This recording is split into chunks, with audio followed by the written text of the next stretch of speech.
Hey, big guy.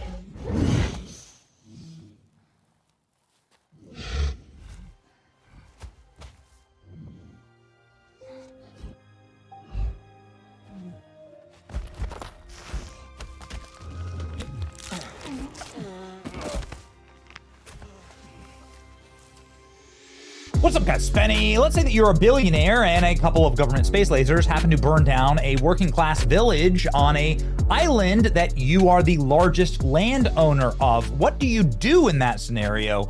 Well, of course, you go to people who are already poor and working class and beg them for money to rebuild your private island. You see how that works? It's not a great look. It's not going to work out for you, but they did it. Concerned about what was happening in The Rock and Maui, Oprah, that we were texting famously, back and forth, and I read this article that Dolly Parton had last given year. me. The fund that we created with a lot of hard work from a lot of hardworking people who all care about these people of Maui. As Oprah was saying, it is a clean, direct from you. It's not true, though. It's not. And more importantly, during a Joe Biden economy, having these two people who have, I think, a combined net worth of close to $5 billion. Oprah didn't even open up her ranch. She's the largest landowner in all of Maui. She didn't open up a square foot for housing for the people. They donated what would be the equivalent of you or I donating a penny of our net worth. And then they told other people that they need to go and donate instead to beautify their private island with their mansions on it in estates. And so obviously there's like massive backlash to the two of them. And the reason why I'm going here and talking about what is a relatively old news cycle, is about 2 years old, is because there are two different ways to handle this. Oprah's way to handle it was to claim that she's the victim. Really great point about being happier in the midst of an onslaught of being terrorized and vilified online.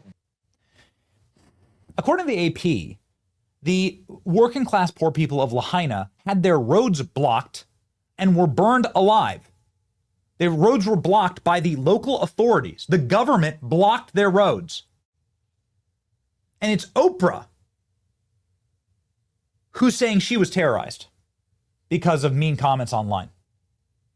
Really sick lady. I mean, she's a really sick puppy, Oprah.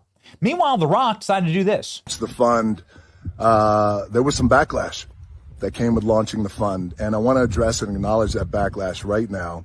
And here's what I have to say about that. I get it, and I completely understand, and I could have been better, and next time I will be better. And I understand, money ain't falling out of the sky, and it's not growing on trees. And there's a lot of people out there who's living paycheck to paycheck. That's the right answer.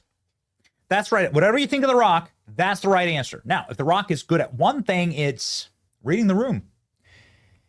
He obviously gets criticized for this, but he's somebody who wants to keep his career afloat. He's somebody that sees this as a generational opportunity that he's been given, and he wants to keep it going as long as possible, and that means having the largest fan base as possible. And so whenever The Rock gets into one of these touchy situations, he immediately screeches back. And, sometimes it's corrective and it's good. This is the right response.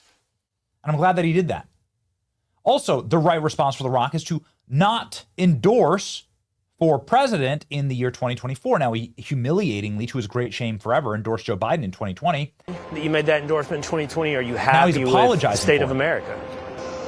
Am I happy with the state of America right now? Well, that answer is no. Do I believe we're going to get better? I believe in that. I'm an optimistic guy, and I believe we can get better.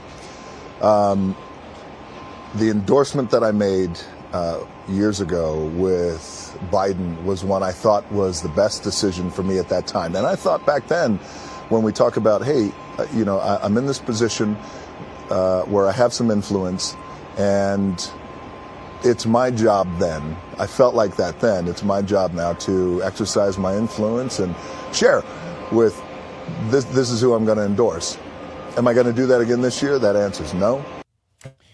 The Rock saying that he made effectively a career mistake by endorsing, and then going on to talk about how impressive Donald Trump is at the UFC. The WWE. Listen, I mean, Rock against Donald Trump. I don't know how well that would work out in the ring for Donald Trump. How about that ovation he gets though when he comes out? I know President Donald Trump taking his octagon side seat for UFC. Oh, big ovation. Trump, yeah, no question. They go big. They go big. Anyway, it's little things like that, right, that show you that The Rock is, at the very least, trying to keep his audience. A lot of these celebrities have just decided to throw their audience directly in the dumpster. The Rock is trying to reinvent himself and to keep his fan base. The Rock here praising Donald Trump after the assassination attempt. No other celebrities really did this. Donald Trump praises a past relationship with him and talks about the assassination attempt. Trump used to watch me wrestle all the time at Madison Square Garden. It was great, talking about how brave President Trump is and how this is what we wanted to see in our leaders after the assassination attempt. So, I don't know. Him standing up in that moment, I wanted to see that. That's what The Rock says. So, I don't know. Am I a Rock fan? No, I don't think so. What? Am I going to go see a movie because The Rock's in it? No. Am I going to go buy a ticket to go see The Rock? No, I will not do that. But am I a fan of self-corrective action that is driven by not betraying your audience? Yes. Yes, I am fans of that. And I'm fans of people who do that. Because the vast majority, there's a reason why I keep this map on my wall so that everyone can see it. The vast majority of this country loves this place, is not a blue-haired freak, lunatic, eunuch, orc. The vast majority of this country, likes pro wrestling, big trucks, firearms, and a well-cooked steak. Ladies and gentlemen, demand masculinity and bravery in our leaders and so on. And so anyway, I thought it was very interesting that The Rock showed up, Ozempic recently. Inflation is so bad that The Rock has turned into the pebble. Okay, got it. Yeah. The Rock has showed up looking very, very thin for a recent movie premiere, The Rock, the Pebble. Okay.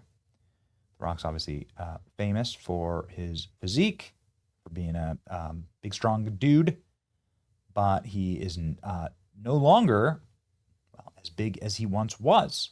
He's lost a lot of weight.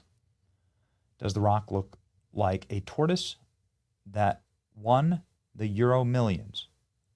I don't even understand that reference. You can see here that he's definitely slimmed down. Dave Bautista, the same thing. Bautista, of course, went horrifically woke and humiliatingly woke. The Rock, as we've said, just simply trying to walk the middle ground here. What happened to The Rock? Everybody's asking. What happened here? The Rock stunned fans with new slim down physique at the Venice Film Festival. See here. He is a little slim down. Yeah, sure. Totally. Yeah. I mean, The Rock is in the Ozempic era. At some point, The Rock in Wicked, yeah. People are losing it over The Rock looking smaller. It really is bound to happen. Let the man look after his health. Look, what the hell did the left do to The Rock? He ain't cooking with that liberal bicep. That is really, really something. People criticizing Slim Down Rock don't know anything about health and fitness. Have you ever been ripped or jacked? He's likely slimmed down on purpose. He's nearing his 60s and trying to do the serious actor thing. It's totally normal, everyone is saying. I wondered when he was going to step off the gas. If you dig The Rock, see his movies now, the steroid stuffed aura is not making it to 70. Unpopular opinion, seeing The Rock potentially dialing back the roids at 53 is refreshing to see. The guy is still ridiculously fit. I'd rather he show off the reality of health rather than being roided out heart attack celebrity at 55. There you go. What do you think? The Rock is close to 60. Maintenance on that size wasn't physically possible. David Bautista did the same thing. Shout out to them for living healthier lifestyles. I mean, many would argue this is like a more natural look than obviously this. I mean, this takes a lot of maintenance. This is why so many bodybuilders have heart attacks. Because you have no matter how big you are, your heart has to continually pump blood, whether you're obese and fat or whether you're ripped. Your heart has to service that entire body, right? However big that body is. And so that's why obese and unhealthy people drop dead of heart attacks. This is also why bodybuilders drop dead of heart attacks. Really wears and tears on your heart. The Rock also has a new movie called The Smashing Machine, where he plays a wrestler who's definitely slimmer than The Rock would be in real life. So there you go. Shocks with a slim down physique, MMA role, The Smashing Machine. So this is what they're saying. They're saying that he did this for the role. That's what sort of the official line is here. That The Rock's doing this for the role. Still pretty jacked. Anyway, what do you think about The Rock? Let me know. What do you think about this guy? The Rock looks like a new HR DEI hire in the Hawaiian shirt Friday. What do you think? You like him, not like him? What do you think about the career choices and the pivots? I think it's quite interesting. It's an interesting one to follow. Is he going to run for president as a Democrat?